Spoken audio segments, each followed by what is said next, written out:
So in this video I'm going to talk about bipartite graph and bipartite graphs and its characterization in terms of odd cycles. So a graph is bipartite if it is two-colorable, which means that it can be properly colored in two colors. And proper coloring is a coloring where two adjacent vertices have different colors. So if these two vertices are adjacent, then the colors of these vertices must be different. So and another way to understand bipartite graphs is if we can divide the vertices of the graph into two sets, such that all the edges are between the sets but not inside. So all the edges are like this, and there are no edges connecting the vertices in the same set. So this is prohibited, and this is prohibited as well. This is of course the same thing as proper coloring in two colors, because we can color all the vertices in this set with color 1 and all the vertices in the second set with color 2, and this would be the proper coloring in two colors. So we consider the theorem that says that a graph is bipartite if and only if it has no odd cycles or cycles of odd length. So we need to prove in both directions. So let's start with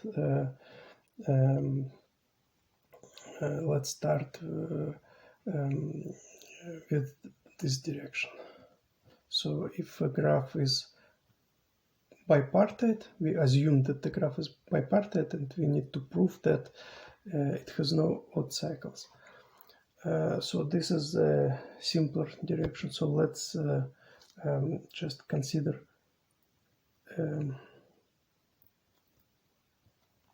any cycle in our graph. So, and we start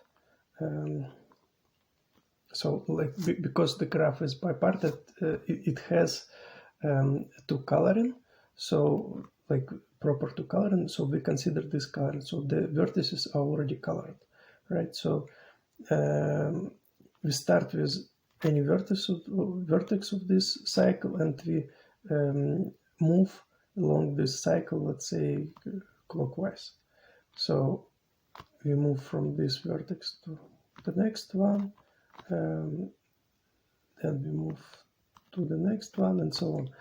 So we notice that when we move by an edge, the color of the vertex changes, by definition of a proper color. So without loss of generality, let's say that we started with the vertex of color 1, then the next vertex would be color 2, the next vertex would be color 1, then the next one would be color 2, the next would be color 1, and so on. So we notice that the colors of the vertices alternate, and therefore when we arrive at the last vertex, before the vertex from which we started, the color of this vertex would depend on the parity of the length of the cycle. So if this is an odd cycle, if this cycle has odd length, then we would have this vertex of color 1, and we would get a contradiction, because this edge connects two vertices of the same color, which is prohibited. Therefore there are no cycles of odd length, and any cycle has even length. So this concludes the proof of this direction. So now we are going to prove the opposite direction. So we assume now that there are no this direction.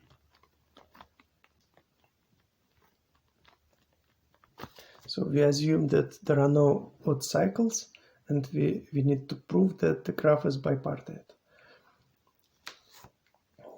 So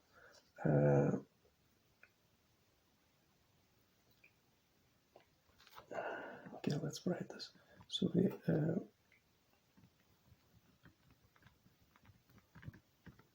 assume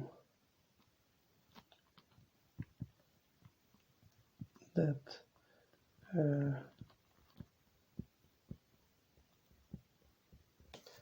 there are no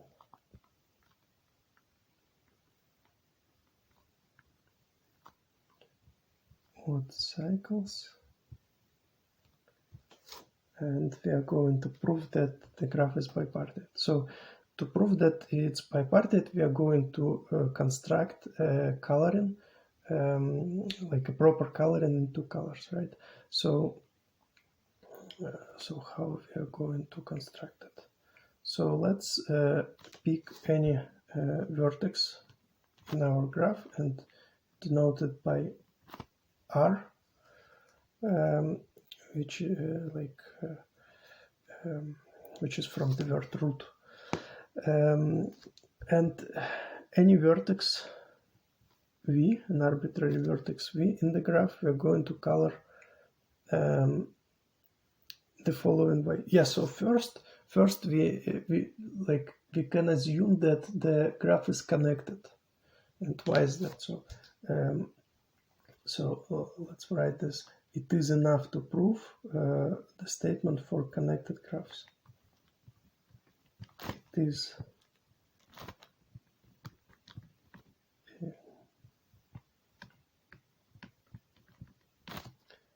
enough to prove the statement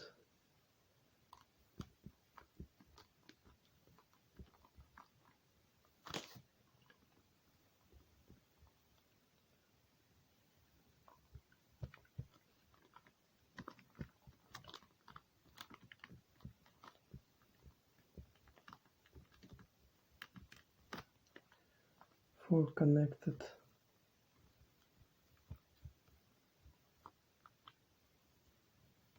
graph. So why is that? So okay, let's remove this for now. So this is because if we proved it for connected graphs, let's say now that we have a disconnected graph, we just consider each component. So each connected component of this graph, and we apply this statement that we already proved for each connected component. We obtain the coloring, colors 1, 2, 1, 2 somewhere, coloring here. So each we apply the statement to each of the connected components, construct the proper to coloring, and it's obvious that it would be a proper to coloring of the whole graph. So it's easy to extend the statement from connected graphs to disconnected graphs. So therefore we assume that the graph is connected. So it is enough to prove the statement for connected graphs. So we assume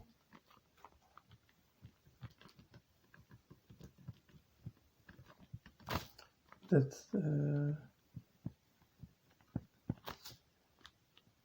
the graph for which we are proving the statement is connected.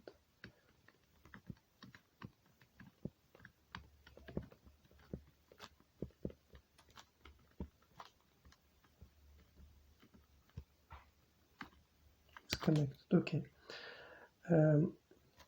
So now we consider an arbitrary vertex R, and not arbitrary, but like, so yeah, it's arbitrary, but we fix it. So let's fix some vertex R, and now for an arbitrary vertex V, we define its color as according to the parity of any path going from R to V. So let's say there is a path, and by path here we assume any sequence of vertices where the subsequent vertices are connected by an edge. So like it's more like a walk. So because we permit this path to be self-intersecting, so it can self-intersect like this. So if we have this path P, and so we define the color of V. So color of V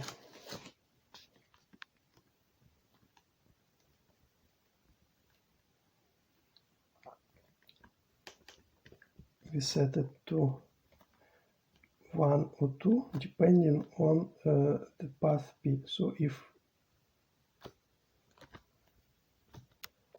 it's color 1 if length of P is odd, and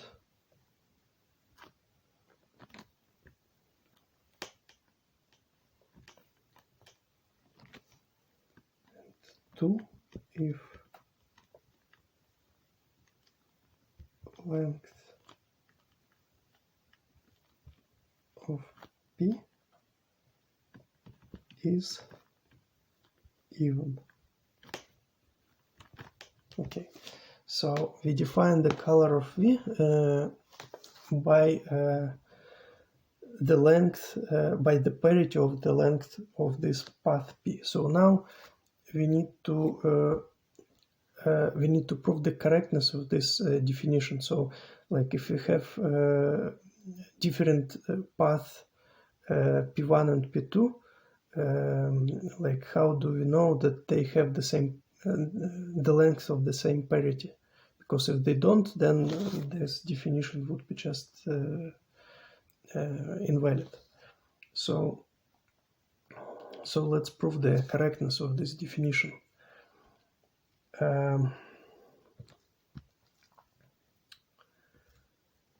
Okay, so let's say that we have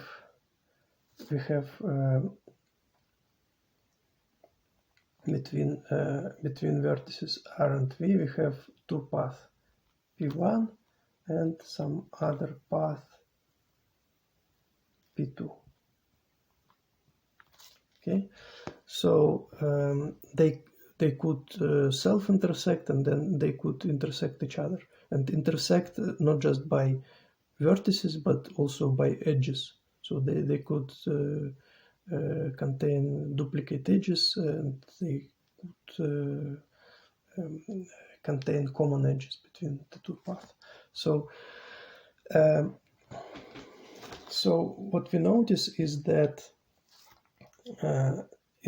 like if we start from vertex R, if we go along the first path P1, go along with P1 and arrive to V.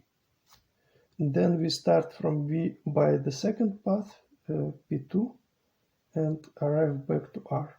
So this is basically a closed walk, like a cyclical closed walk that allows self-intersections, but it's a closed walk of what length?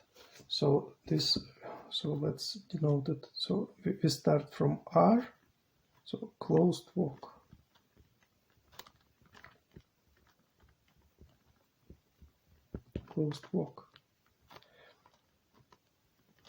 So we start from R, then we go by the path P1, go to vertex V, and by the path P2 we go back to vertex R. So this is a closed walk, and its length is let's denote this closed walk. Doesn't matter, like we don't need to denote it. Like basically the length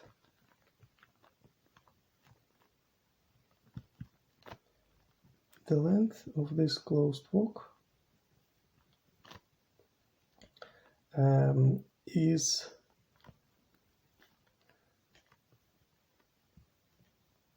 the length of P1 plus the length of P2, right? So from this we can see that if the path so if the path P1 and P2 have different parity, then this closed walk would have a node length, right? And if they have the same parity, then the closed walk would have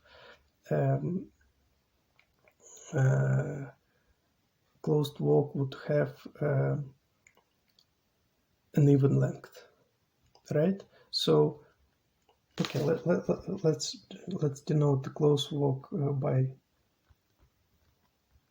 W. So yeah, I didn't want to denote it, but yeah, basically,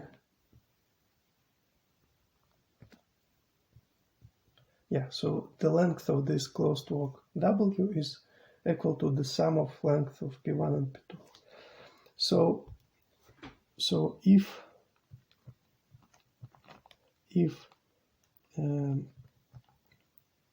P1 and P2 have length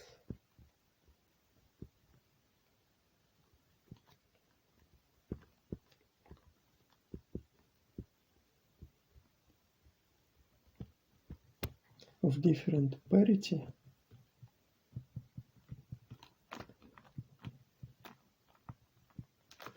then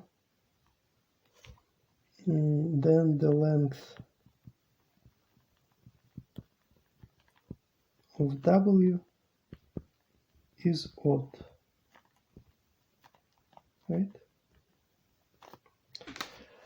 Okay, because when we sum the numbers of different parity, when we sum an even number and an odd number together, we get an odd number. So okay, so to prove the correctness of our definition of the coloring, we need for P1 and P2 to always have the same parity. So this condition, if they have length of different parity, this is what we want to avoid, right? So this is kind of like we are going to prove it by contradiction. So let's suppose that we found two paths P1 and P2 that have length of different parity. Then what? Then like we would need to obtain a contradiction. So then we conclude that the length of W is odd. The length of W is odd. Okay, so but this is a closed walk, it's not a cycle. But if like let's just for a minute, let's suppose like what would happen if W would be a cycle. If W would be a cycle, then and it has a node length, then a cycle is different from a closed walk, like because like so the cycle prohibits self-intersection. So the cycle is a closed walk without self-intersection. So that's the only difference. So, but if it was a cycle and not a closed walk, then and its length is odd, then we would get a contradiction to the statement, because we assumed, let's go to the beginning. So here we assume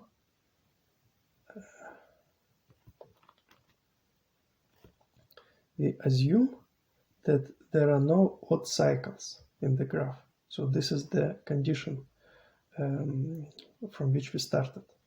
So if W happened to be a cycle, then we would already get a contradiction. So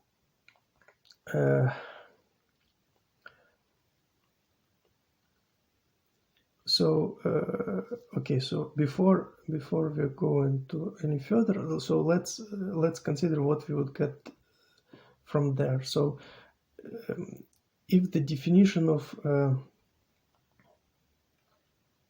so let's suppose for a minute that we proved the correctness of this definition of the coloring. So then what? So we need to prove that this coloring is proper, right? But this is easy because like if we have two vertices U and V, let's say, that are adjacent, connected by an edge, we need to prove that they have different colors. But like if we consider a path from one of them to R, any path, and path always exists because it's a connected graph, we assume that the graph is connected. Like then, so if this path P, then the path P plus the path P, and then by the edge UV, we can write it like path P plus the edge UV, like this. So this and then this. So this would be a path of length P plus 1, length P plus 1. So then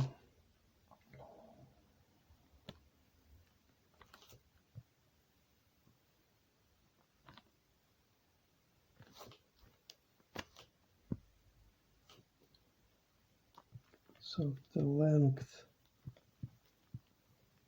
of this path would be the length of P plus 1, and it connects R to U. Therefore, the length, so we have one path from R to V and another path from R to U, and they have different parity because plus 1 changes parity, right? So this means that that U and V must obtain different colors because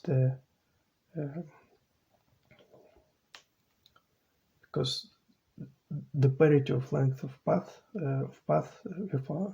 this specific path is different. Okay, so from like if we proved the correctness of this definition of coloring, then this coloring would be proper, and this would prove the statement because this would prove the statement because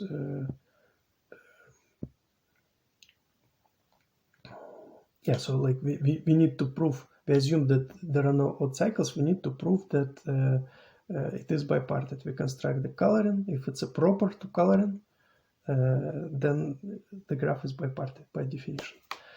Okay, so the only thing that remains, basically, if you go back, the only thing that remains is to somehow convert from closed walk to from a closed walk to a cycle. So we because we observed that we obtained a closed walk of odd length.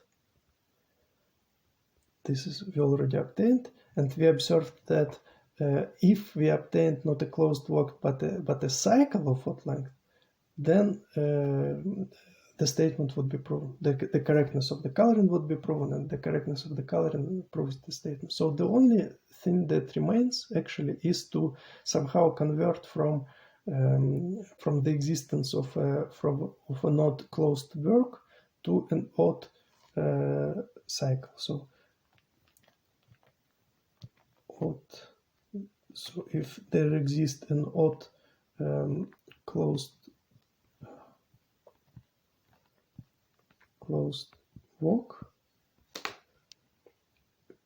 we need to conclude from this somehow that there exists an odd cycle. Yeah.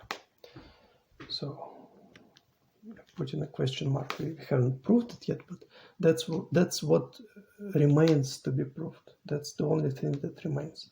So we can basically we can formulate it as a lemma. Let's put it as a lemma.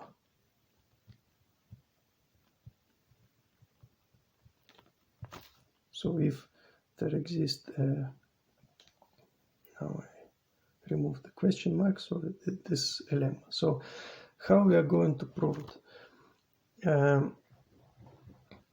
So let's say that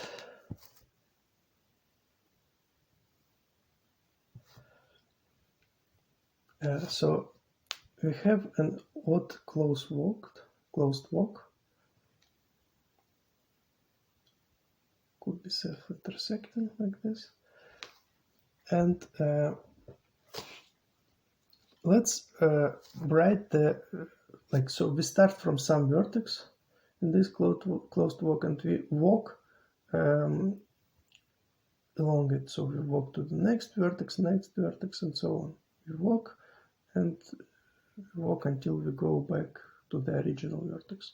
Okay, so now let's write, it would be more convenient to write the vertices for which we walked, where we walked on a circle. So we write, let's say this vertex was U. We write here the vertex U. The next vertex was V. We write there vertex V. Then let's say W and so on. So we write all the vertices that we encounter on our walk. So they, of course, they can repeat. So somewhere there could be a vertex that is the same as we already encountered. So let's remove this name. So if the vertices are not repeating, then it's already a cycle, and there is nothing to prove. So let's say that there is a vertex that occurs multiple times, so at least twice. There is a vertex that we visited twice on this walk. Then what we do is basically we break this closed walk into two closed walks. So we merge this vertex together, and we consider this closed walk and this closed walk, basically.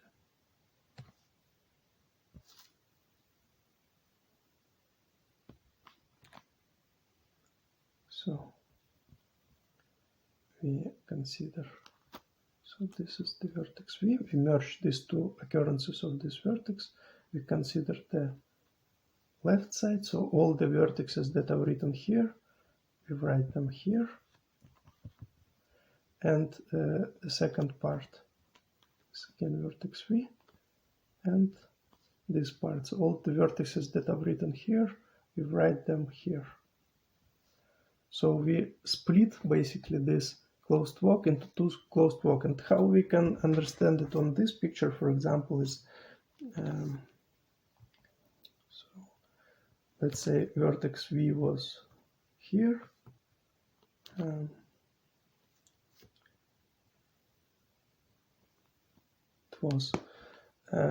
We visited it twice, when we went, first we went here, we visited V, then we visited here again. So basically we divide,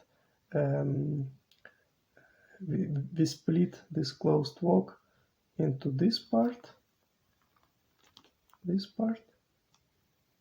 and this part. So this is part 1 and this is part 2. Yeah.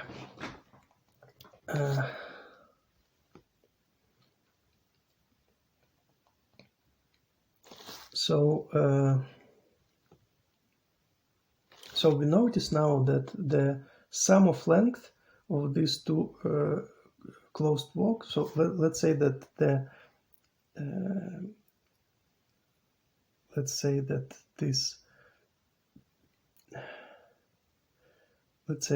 this was the initial closed walk was W, and this one new closed walk is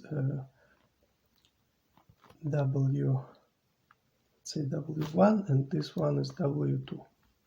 So then we know that the length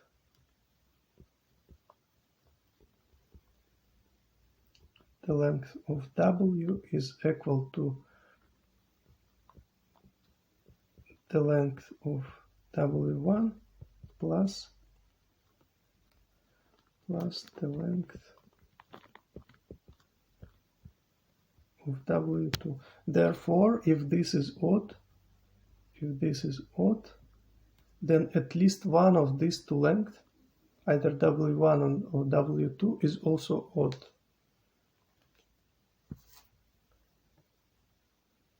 Not at least, but exactly one, actually. Not at least one, but exactly one. So exactly one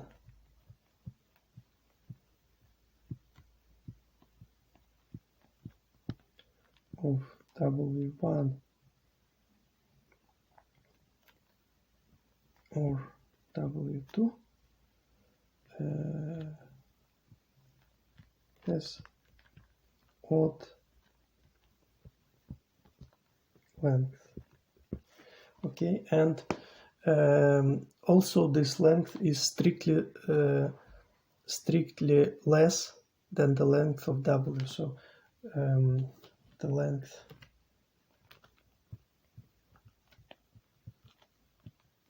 of W1 is strictly less than the length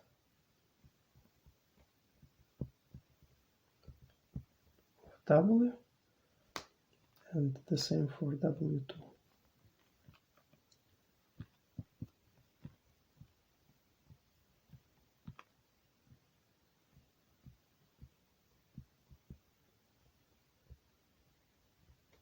Okay, so basically,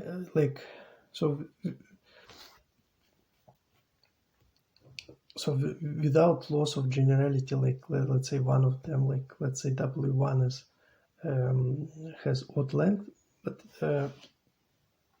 yeah, but it doesn't matter which one. But the point is that we found,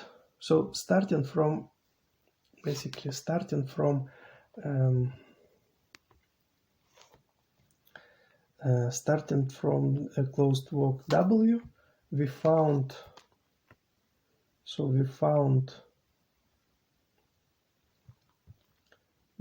W has odd length. So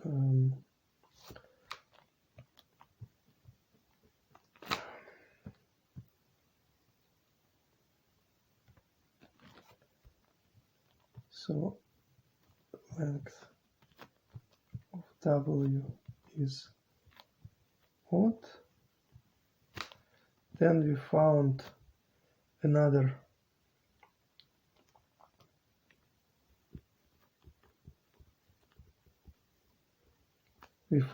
another closed walk that's denoted W prime, such that the length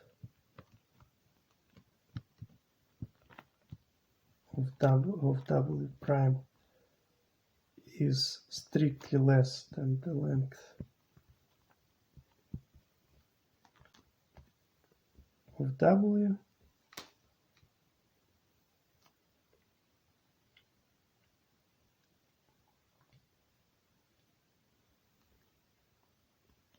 and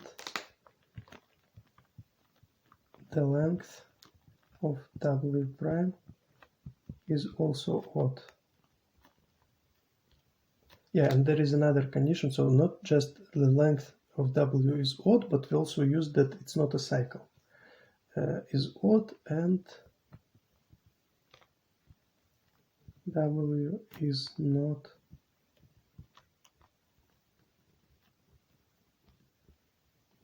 a cycle. We used it, so back here we used to split between the two, because if it's a cycle, there are no duplicate vertices, and we can split it. So so we used that it's not a cycle to split it into two smaller closed walks.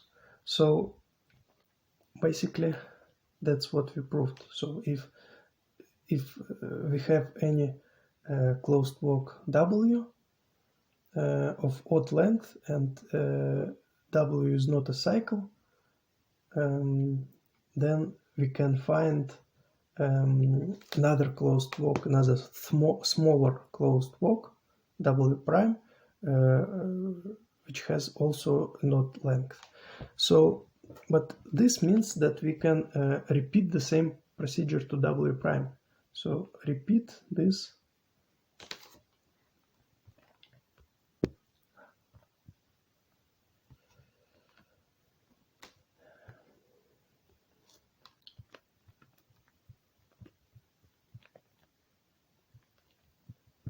Repeat the same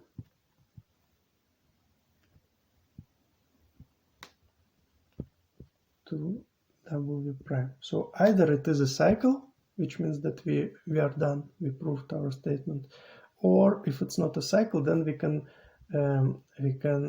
so its length is also odd, and we can split it into two smaller, and one of them would have also an odd cycle. So then we would find, so repeat the same to W prime, so either it is a cycle,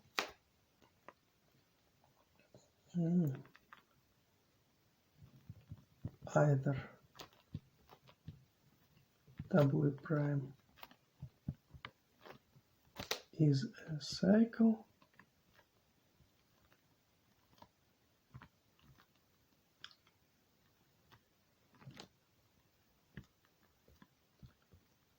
or we can find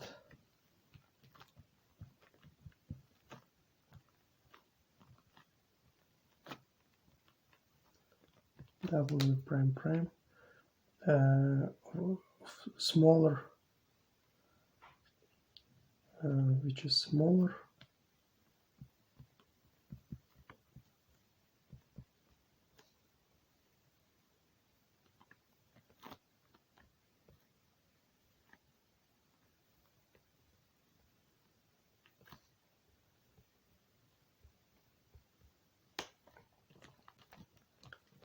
and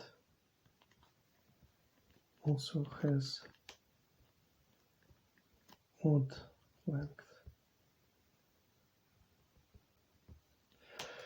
And then we repeat this procedure and so on. So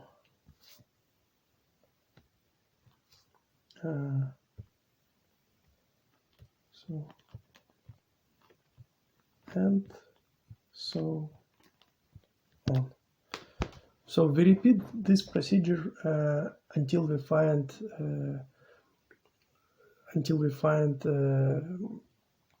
a closed walk that is a cycle.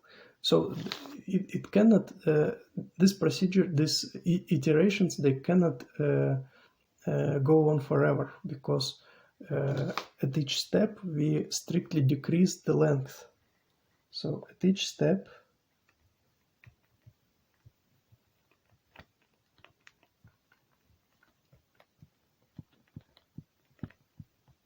each step we strictly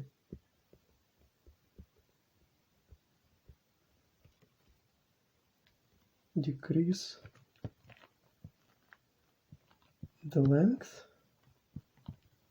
of the closed walk.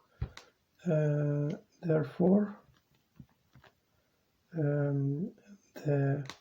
this procedure must stop after a finite number of steps, because the length is bounded from below by 0. Like the length cannot strictly decrease forever. Therefore, the procedure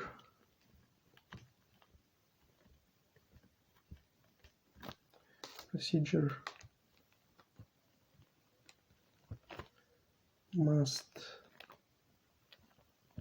stop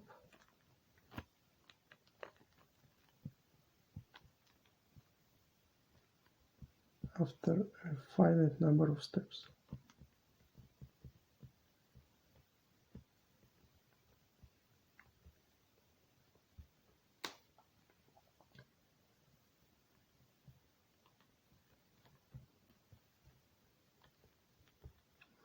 And the only possibility how it can stop is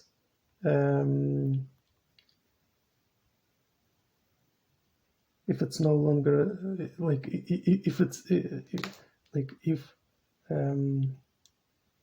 if it becomes a cycle.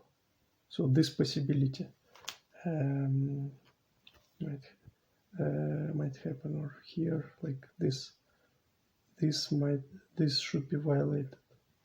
This condition would be violated at some step. Otherwise, if it's not violated, then we can proceed further.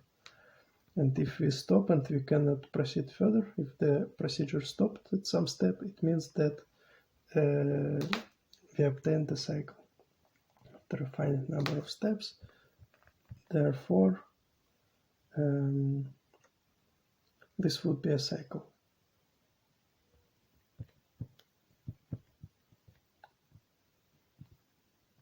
At this step where we stopped and can no longer proceed further, this would be